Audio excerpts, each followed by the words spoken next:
On the Way Together requires that we take notice of what is called the redundancy principle. Put it simply, you cannot use the 5 themes enough times. It's not just a matter of using them once, expecting people to understand them, and then moving on.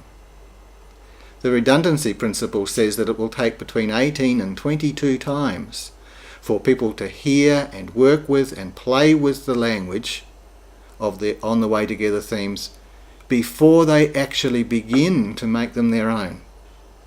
So I say, as a good rule of thumb to leaders like you, 25 times is what people will require in terms of an experience with each of the On the Way Together themes. Now, that might sound like a tall order, but I think there are ways we can do this. For example, think about all the settings in which you see the people that you're going to work with. Perhaps it's in gathered worship. Maybe it's in church council meetings. Perhaps it's at a commission or a board meeting. Maybe it's in a ministry activity together or in a project together. Keep using the language of the 5 themes. Relate the work, relate the ministry, relate the call, relate the worship to the 5 themes. Keep using the language as often as you can. And you'll know when people are starting to get the language, because they'll use the same language back at you in a conversation. That will be the first indicator that redundancy is working.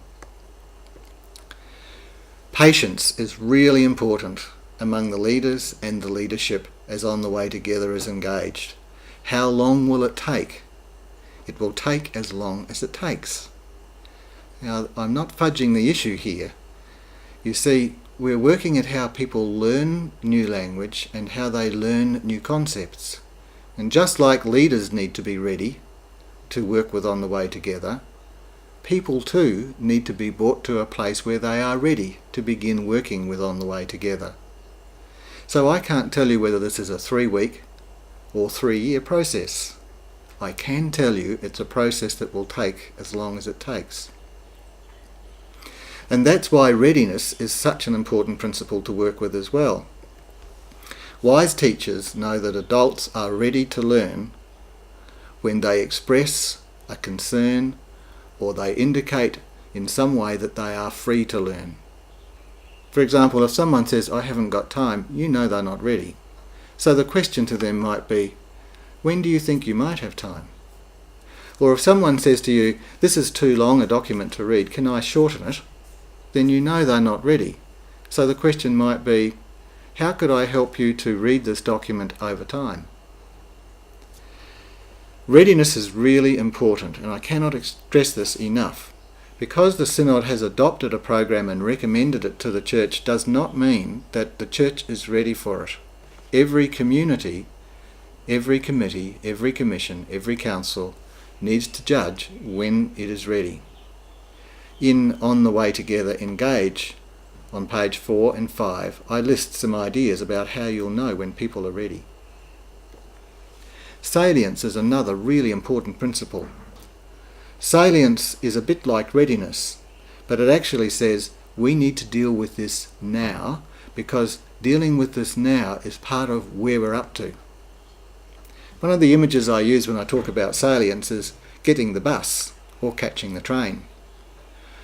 The train comes past at 7:17, but I have to be there at 7:16 to get on the train.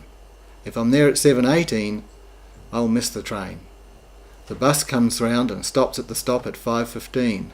I need to be there at 5:14. If I'm there at 5:20, I'll miss the bus. Salience is about readiness and the context being ready for the work to be done. So use this image and play with it a bit. What's the bus you want to get people on? What's the nature of the bus stop? What must you do as a leadership to prepare the place for people to meet the bus or catch the train?